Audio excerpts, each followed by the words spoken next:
Yabona abantu abaningi ne laba bageleza la eJesu. Abanye bafika bagrade, abanye bayaphapha bayazizwa. Basithathela phansi thina ukuthi sifunda ngePhilosophy. Laba baphapha vele siyabapha amagama. Yino.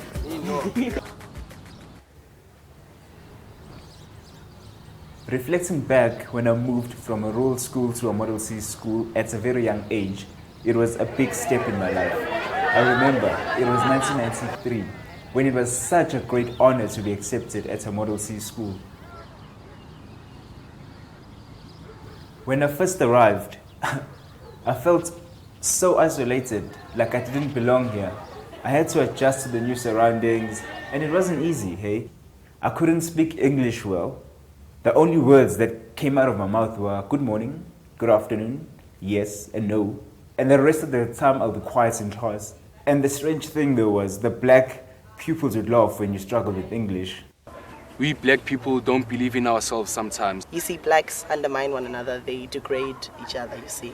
Yeah, that's basically my dislike. So it's in the fact that we were treated like skivvies in the olden days is already enough. It comes to me that wasn't it also because of embarrassment on their part, because of the association? You know, that they might have felt that could have been me or a few years ago. You know, that they were trying to overcome an embarrassment themselves. While in actual fact, they should have been backing you up and helping you and supporting you.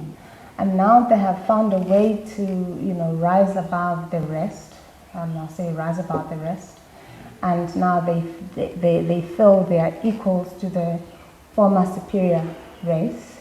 And therefore, the other blacks are now inferior. And yeah, the teachings of the past have caught up with us.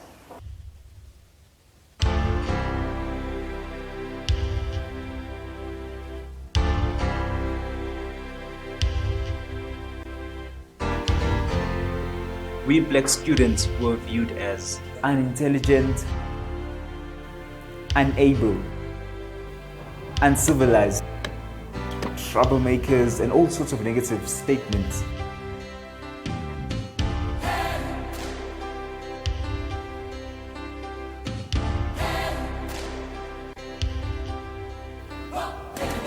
I tried so hard to fit in, and I ditched my name, Nzoguzisi, and used my second name, Eric, because Eric sounded more attractive and appealing. When you're in a Model C school and you've got an English name, somehow you just seem to fit into the system.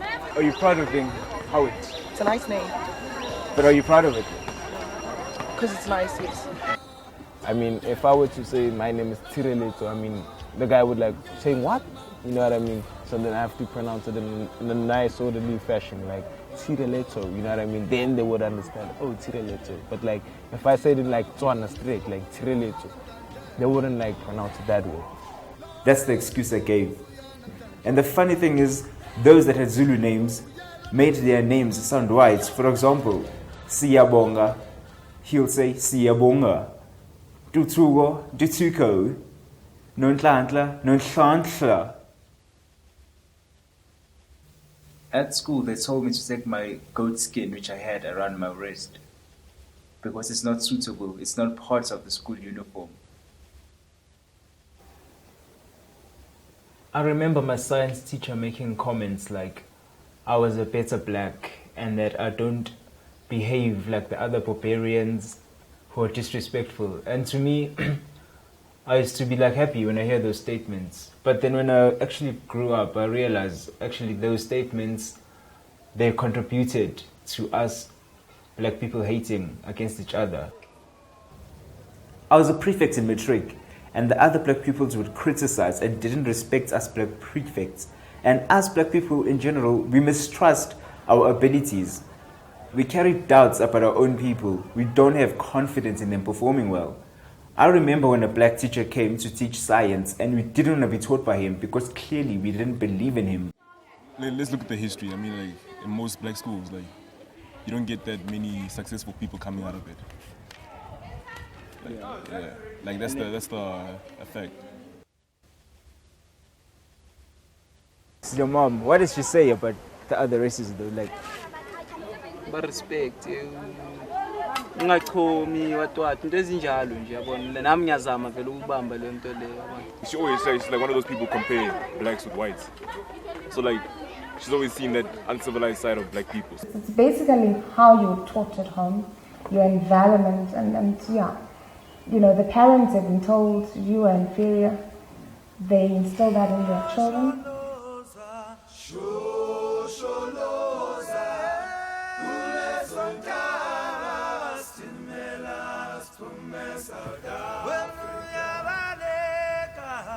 The older generation, they still carry these doubts around. They were still very much inferior. I remember hearing two black women talking, and they were so shocked to see a black train driver. And they said that trains are no more safe since black people were driving them. In 1939, an experiment was done by Dr. Kenneth Clark by placing two dolls. One was black and the other doll was white, and made black children choose which doll they preferred, which one was nice and attractive. The majority of the black children preferred the white doll as the nice and attractive one. Again, the same experiment was repeated in 1985. Still, the results were the same. And yet again, it was done in 2006, and still the results were the same. The black children preferred the white doll as the nicer and attractive one. I mean, we good looking, we strong, we creative. We got the chocolate color. You know, chocolate's the best thing.